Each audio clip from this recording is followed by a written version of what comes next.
Meeting घेतली जाते, स्वतः मुख्यमंत्री या मीटिंगला उपस्थित असणार आहे.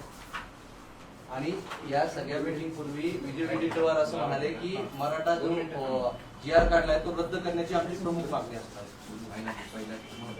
मला आपल्याच माध्यमातून कळतंय की आज मुख्यमंत्र्यांनी काही जातीच्या नेत्यांची बैठक घेतली म्हणून.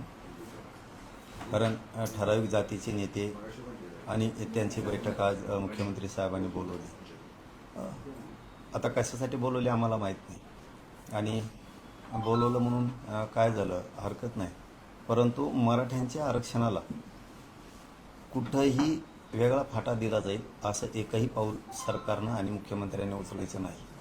कारण आमचं आरक्षण हे हक्काचं आहे, आमच्या नोंदीचं आहे. त्यामुळं बाकीच्या भानगडीत मुख्यमंत्र्यांनी पडू नये एवढी आमची मात्र फक्त मुख्यमंत्र्यांकडं इच्छा आहे की मराठ्यांचं आणि मराठ्यांच्या पोराचं वाटोळ होईल असं आपण एकही पाऊल काही जातीवादी नेत्यांचं ऐकून उचलू नाही, नसता पुढचे परिणाम तुम्हाला बघावं लागणार. वडेट्टीवार म्हणतात की मराठा आरक्षणासाठी जो GR केलाय तो रद्द करण्याची मागणी आमची या बैठकीत राहणार. त्याचं कोण ऐकतो बुंगल्याचं ते बोंबलतं ग मतासाठी. त्या लाल्याने सांगितलं असेल तिकडून दिल्लीला, ते गांधी एक लाल्या त्याने सांगितलं असेल मराठ्याच्या विरोधात बोल म्हणून. कारण काँग्रेस सध्या मराठ्यांच्या विरोधात जास्त बोलायला लागले, त्यामुळे त्यांनी सांगितलं असेल ते बोलतंय. याचं कोण ऐकतं इथं? त्याला सुधारणा. जातीचा नेता होऊन बसला आणि मतासाठी ओबीसीचा नेता म्हणायचं. हे ओबीसीचा नेताच नाही याच्यात कुणीच, की फक्त ठराविक लाभार्थी टोळीच्या जातीचे नेते येते. यांना उगा आता लय बुळबुळ करतात म्हणून ते मुख्यमंत्र्याला एखाद्या दिवस काय यांच्या तोंडावर हात फिरावं लागतो, बोलून घ्यावं लागतंय. कारण मुख्यमंत्र्यांनी यांची अवकात ओळखली आता, यांच्या ओढ्या कुठपर्यंत आहेत म्हणून. हे सीमित झाले आता जातीपुरते. हे ओबीसीचे नेते होऊच शकत नाहीत, हे मुख्यमंत्री देवेंद्र फडणवीसांच्या लक्षात आलेलं आहे. त्यामुळं काय कुणाच्या बापाची पेंड आहे काय GR रद्द करणं? हैदराबादच्या गॅजेटच्या आधारे तो GR काढला आहे. मराठवाड्यातला सगळा मराठा कुणबी आहे, यासाठी तो GR काढला आहे. असं रद्द करणं आणि हे करणं सोप्या गोष्टी आहेत का? आमची पण मागणी आहे ना. आता आम्ही पण निवेदन द्यायला लागलो, मागणी पण केली की 1994चं GR रद्द करा. वरचं 2% आरक्षण ते पण रद्द करा. 50%च्या वर गेले. आणि मंडल कमिशननं दिलेलं 14% आरक्षण, त्याच्यानंतर ज्या जाती घातल्या त्या सगळ्या जाती बाहेर काढा. आम्ही काही जातींनी असं सांगितलं की आम्ही बंजारा समाजासारखे दिसतो म्हणून बंजारा समाजाचं आरक्षण घेतलंय. त्यात त्यांच्यासारख्या बंजारा समाजासारख्या दिसत नाही आहेत, त्या पण बाहेर काढा. कारण आता जशाल तशीच फाईट होणार आहे इथून पुढं. काळजी करू नको म्हणा. ते काँग्रेसचा कोण आहे ते त्याला म्हणून काळजी करू नको. तुमच्या भाषेवरच भाषा चालणार आहे आता दया माया आम्ही सुद्धा कमी केली. आजच्या बैठकीला जाणारे तुमच्यामध्ये कोण? तुम्ही आता काय शब्द वापरला? कोण आजच्या बैठकीला जाणारे ओबीसी नेते तुमच्यामध्ये कोण आहे? ओबीसीचे काय यायचे? जातीचे नेते ते ओबीसीचे काय यायचे? ओबीसी 400-500 जाती आता. हे काय यायचे नेते त्यांचे?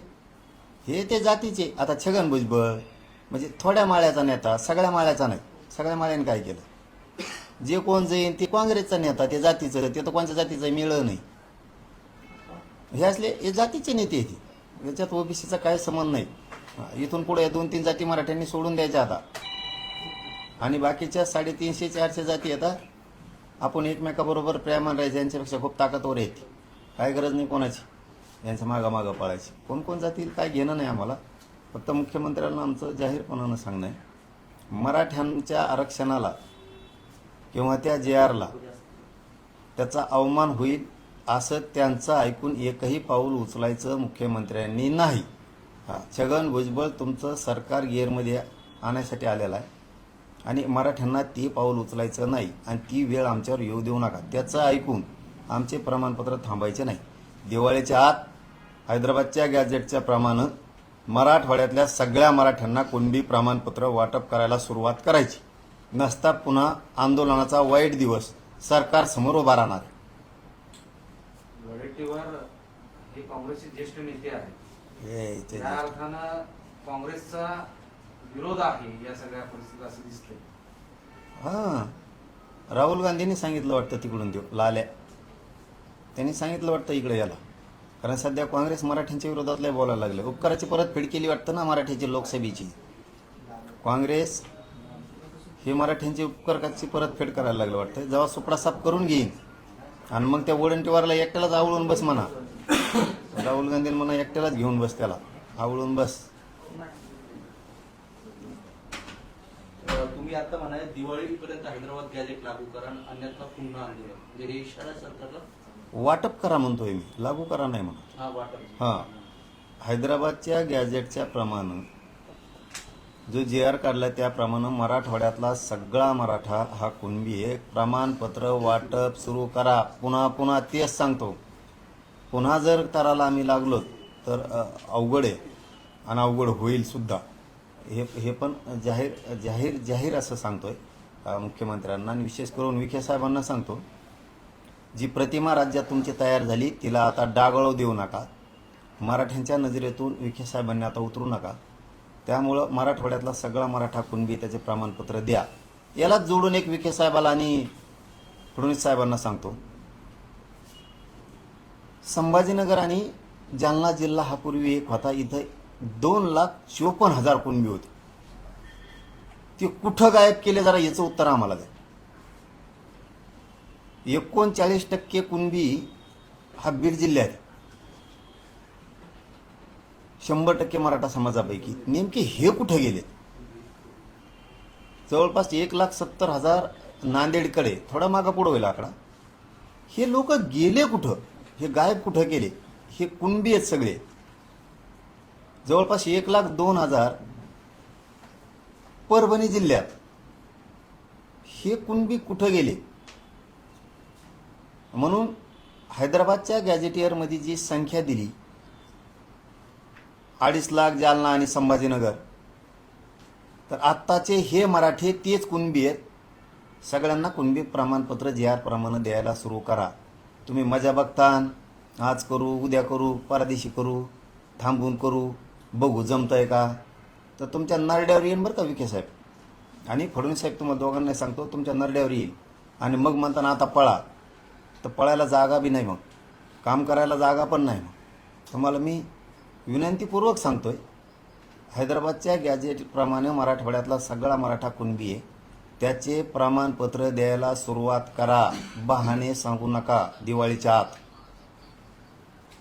असं हेच तर अभ्यासक सांगतात तुम्हाला की हैदराबाद गॅजेटियर मध्ये फक्त संख्या आहे आणि हे शोधण्यासाठी, याचा दस्तऐवज शोधण्यासाठी सरकार 2 वेळा हैदराबादला जाऊन आलं. मात्र ना तालुका स्तरावरची माहिती सरकारकडे आहे, ना गाव पातळीची आहे, ना व्यक्ती पातळीची आहे. आणि त्यामुळेच हैदराबाद गॅजेटियर मध्ये जे पुरावे द्यायचे आहेत नातेवाईकाचे, ते कुठून द्यायचे हा तर प्रश्न आहे मुळात. तुमच्याकडे बी अभ्यासक आहेत का? अभ्यासक तुमच्याकडे बी येतात? आणि हेच तर सांगतायत अभ्यासक तुम्हाला जे बोलतायत ते हा ना, तेच म्हणलं तुमच्याकडे बी अभ्यासक येतं. Bye bye bye bye. यादीच करावं लागेल का अभ्यासकाच्या? हे बघा, आज हे 4 तारीख, बरोबर ना? 4च ना? आज 4 तारखेला आपण ह्या खोलीत, गॅलेक्सी हॉस्पिटलला, या खोलीत आपण आता 15 जण आहे. आत्ता 4 तारीख 2025 साली 2050ला आपल्या 15 जणांची किमान 50 जण असतील. हे तुम्हाला मान्य करावं लागेल. तुमच्याच अभ्यासकाचं तुमचंच उत्तर तुम्हाला देतोय. तसं त्या काळी संख्या होती 2.5 लाख संभाजीनगर आणि जालन्यात. तुम्हाला तहसीलला काय पाहिजे? तुम्हाला माहिती कोणची गोळा करायची? याच्यापेक्षा गॅजेट काय सांगतंय? 2.5 लाख संभाजीनगर आणि जालन्यात होते. म्हणजे आत्ताचे संभाजीनगर जालन्यातले सगळे मराठी कुणबी आहेत. क्लिअर आहे ना? कोणचा अभ्यासक रे? कोण अभ्यासक काय याचं काय? इथला प्रत्येक जिल्ह्यातला जो कुणबी आहे त्या काळचा 1881चा 1901चा तो मराठा कुणबी आहे. जसं की या खोलीत आपण आता 15 आहेत. 20-25 वर्षांना त्याचे 50 झाले. हे 15ला तर द्या. चला गॅजेट प्रमाणे, चला तुम्हाला सापडणार ना, आणि चला गॅजेट प्रमाणे 15ला द्या. उदाहरणार्थ 2.5 लाख संभाजीनगर जालना जिल्ह्यातल्या, चला द्या त्यांना. त्यांचा 67चा पुरावा घ्या पूर्वीचा, आणि द्या त्यांना. त्यांच्या रक्ताच्या नातेवाईकाला कसं द्यायचं आम्ही बघू. चला करा सुरू. येड नका घेऊ ह्या अभ्यासकाचं. काय आता अभ्यासक म्हणलं का जाऊ दे. म्हणजे असं आहे की पण 2050ला ह्या खोलीमध्ये जे 15 होते हे कोण आहेत हेच माहिती नाही यांना अजून. ते कुठे शोधायचे हा प्रश्न आहे. अहो हाईत हेच मराठीकून बी येत ना हो. अरे अभ्यासकाने डोकं खोराक केलं लोकांचं. यांना आयुष्यात काही आलं नाही. तुम्हाला पकडीला का कोण ती येडाला बेकार आहे बरं का. पडू नका येड्यात जाताना द्या.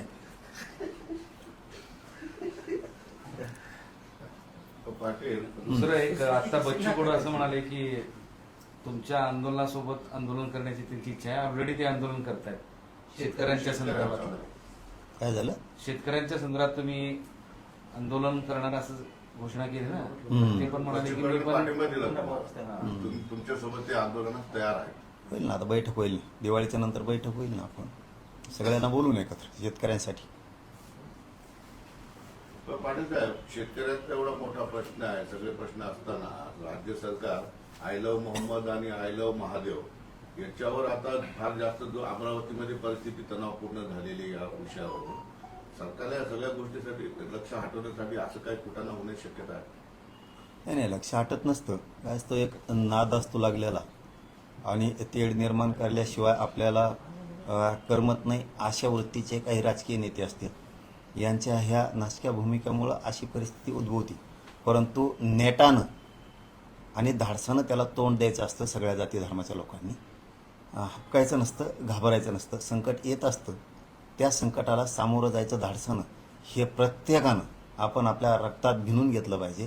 कुठं लय मोठे गँग आली म्हणून घाबरून बसायची गरज नाही. त्याला तोंड देणं सुद्धा गरजेचं आहे. तर ते बंद होईल. जर आपण त्याला तोंड नाही दिलं तर ते बंद होणार नाही. ते जास्त करत राहतील. प्रत्येकाला अन्याय होत असेल तर धाडसानं त्या अन्यायाला सामोरा प्रत्येक जाती धर्माच्या लोकांनी जाणं गरजेचं आहे.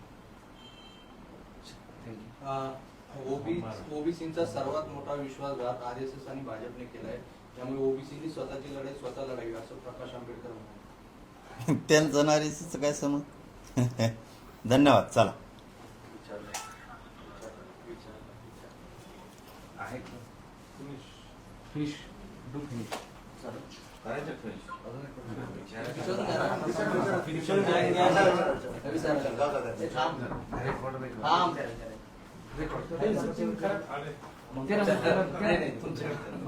लक्ष्मण हाकेंनी एक पोस्ट केली. लक्ष्मण हाके यांनी एक पोस्ट केली आणि त्यांनी सांगितलं की माझ्यावर 9 हल्ले झाले आणि 9 हल्ले करणारे हे जरांगे पाटलाच्या जवळचे आहेत. चला झालं की प्रश्न. चल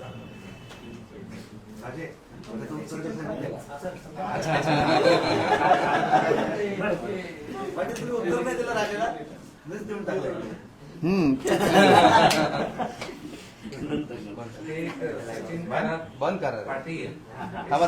सचिन खरात असं म्हणतात मनोज हा. जरांगे पाटील यांनी 1994चा GR रद्द करावा अशा मागणी केली आहे. या मागणीचा पुनर्विचार करावा आणि 1974च्या GRच्या बाजूने यावं. आणि ते असंही म्हणाले की पायला दुखणं झालं तर पाय कापत नसतो, त्याचा इलाज करायला. नाही मला नाही समजलं. म्हणजे 1994 जी आर रद्द करण्याची जी तुम्ही मागणी केली आहे तर त्याला ते विरोध करतायत आणि असं त्यांनी म्हटलं म्हटलं या मागणीचा पुनर्विचार नाही त्यांनी खरंच साहेबांनी एक गोष्ट लक्षात घ्यायला पाहिजे. राजकीय व्यक्ती डोळ्यासमोर ठेवून न बोलता आमच्यावरती काय अन्याय व्हायला लागलाय त्या GR मुळे हे डोळ्यासमोर ठेवून त्यांनी बोला.